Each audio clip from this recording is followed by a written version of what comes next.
if you think back to like your grandparents and what they went through, they're going to have belief systems that then impacted your parents' lives.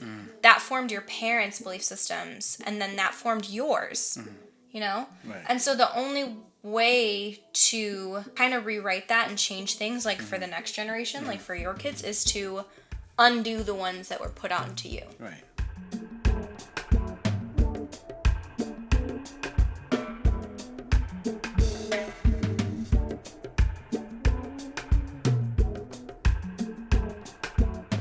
Hello, welcome to Mirrors. My name is Sarah. And I am Sam. This is Sam. This is my boyfriend. Hello. This podcast audio engineer. Yes. The musician behind the intro music. And my favorite person alive. He's my favorite person alive. We're just having like a little slumber party moment. What else are we doing now? What do you got in your hands? This is a face mask. We can do a little face masks on each Yeah. other if you're watching this. What kind of face mask On is it? YouTube. Charcoal, mud? What are we dealing with here? This is a clarifying mud mask. Nice. African black soap from Shea Moisture. The Africa. Ooh, it smells like almond oil. Disclaimer, I'm from Rwanda. Everybody relax. Touch it. Just touch it. Just touch it. Touch it. Shit.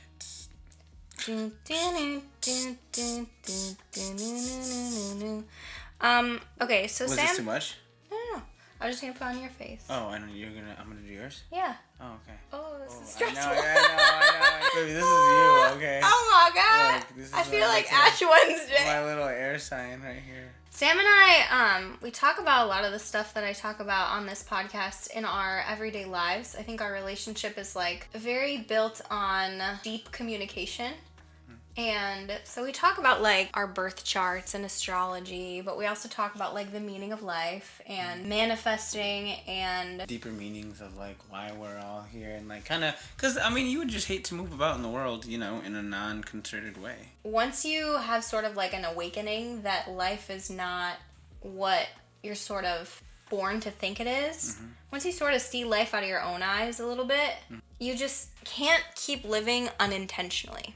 Right. You know what I mean? Like Right. you need There to you start living like intentionally, Right. where there's like actual intention and like goals behind your Do actions. movements, yeah. Yeah. Should we talk about limiting beliefs? Like what a limiting, or should we talk about shadow work? What shadow work is? Yes. Okay, so basically, whenever you're trying to bring something into your life, right? If you're manifesting, if you just are living your life intentionally and you know the goals that you've set, there comes a point where you need to undo the things that you've already learned and heal like what's happened to you and do a lot of work with your shadow. Your shadow self is basically the side of you that you don't want people to see you as. It's basically like the things about you that you don't want to accept about yourself. And so that can be past trauma that you've been through.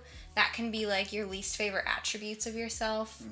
That can be like limiting beliefs that are like really holding you back from living your life. Whenever you're manifesting or you're just living an intentional life in general, in order for you to bring anything into your life, you have to clear things out first. That's true. If you never get rid of anything, if you never heal anything, if you never release belief systems, you can't expect to live a new life.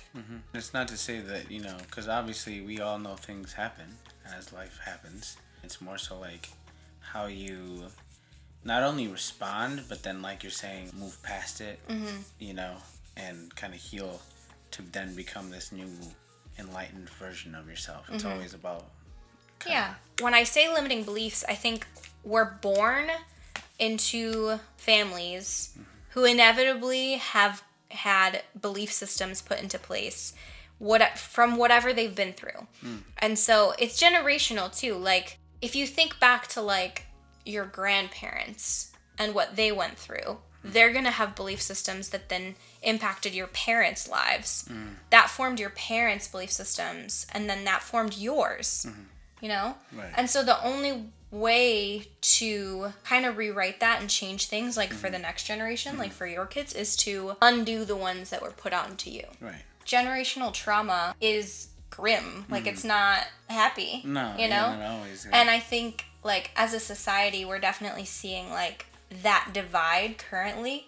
And I think a lot of that has to do with the combination of generational trauma and then also like generational belief systems being passed down. Right. Because now it's taken this younger generation to be like, yo, why are we even on this in the first place? You know what I mean? Like, what are we doing? Yeah, exactly. Because, you know, like, this is kind of stupid, you know? Yeah. And then that's what you're saying with that turning around.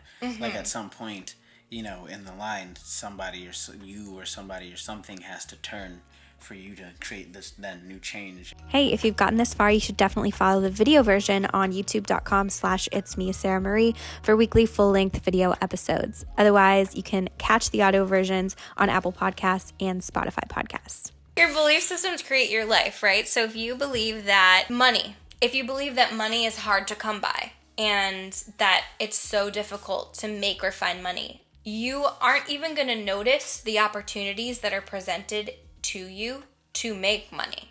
You aren't even gonna like notice something small like an ad for a project that you could work on and get money for, extra hours at work that you could get paid for. Like if your mindset is so stuck on things being a specific way, you can't always see outside of that.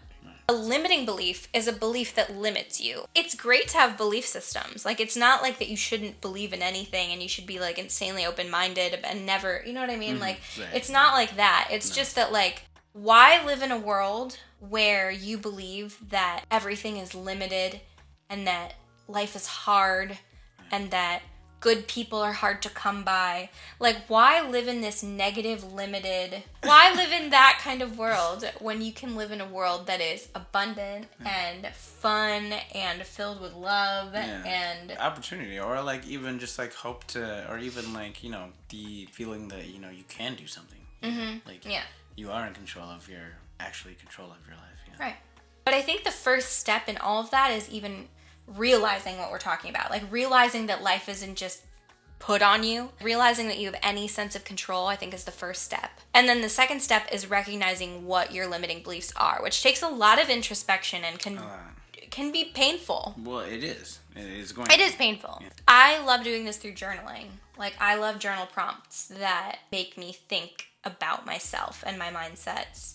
It's also sometimes helpful to just hear examples. So, like, examples of financial limiting beliefs are like, money is hard to come by and easy to spend, or you're bad at money, or you weren't born into money, therefore it's going to be really hard for you to make it, or only the rich get richer, the poor get poorer. Like, these are all examples of limiting money beliefs that I think a lot of us just think are like fact, and they don't think of them as... Things a choice. Things that are like, told to you to believe. Once you've identified what they are, at that point, that's when you have to figure out where they come from. Let's say you don't feel like you're worthy of a healthy, loving relationship. You figured out that that's a limiting belief that you have. Where does that come from? Does that come from never seeing it in real life? Like, maybe your parents didn't have one, and maybe you never knew anyone who has. And so if you don't know it exists, then how do you think you could have it? So, like, maybe that's where that comes from. Or maybe you were in a really unhealthy relationship where you were consistently put down and made to feel unworthy of their love or their affection. Then you're gonna not believe that, you know, you're worthy of that. So you have to figure out where it comes from. Because once you figure out where it comes from, it makes it so much smaller.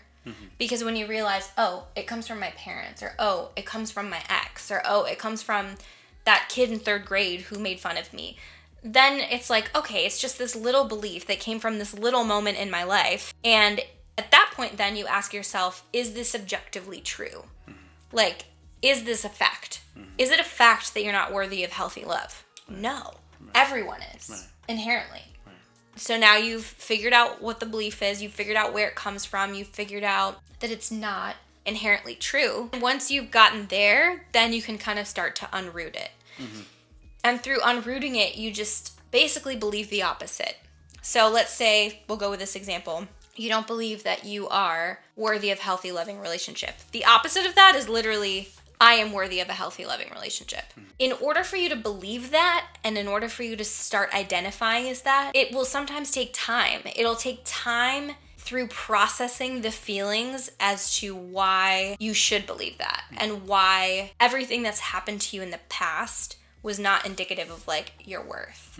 You also have to realize that your current reality is a reflection of your mindset from this point forward. So if your mindset for 26 years of your life is that you're bad with money, it's going to take a decent amount of time for you to rewrite that story, believe it, and start seeing the differences.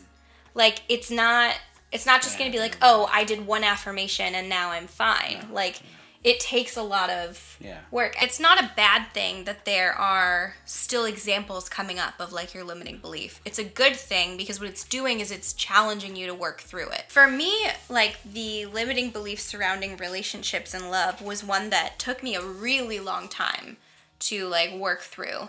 Like I was single for like a year and a half before I got into this relationship with you, because I knew I was not at all ready. And like I would start to talk to someone and those old limiting beliefs would kind of come up. Like those old patterns would come up and I'd just be like, okay, I need to keep addressing this. I need to keep working on it. I do think that a lot of the limiting beliefs that people have as individuals are also perpetuated by society. There's just so many limiting beliefs that are in society and people view them as fact. Yeah. And they're not fact, like at all. When you allow yourself to believe in what you want being even possible, then that's when it like shows up in your physical reality. If you believe it's impossible, how do you ever expect to get it or find it? Yeah, because then you're blocking yourself off from that even being a possibility or reality.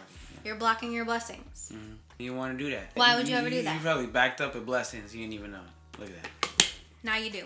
That should be the title of this one right here. Backed up with blessings. Episode 4. Backed up with blessings. We'll workshop that one. We'll workshop that. Our face masks are dry. I'm crusty.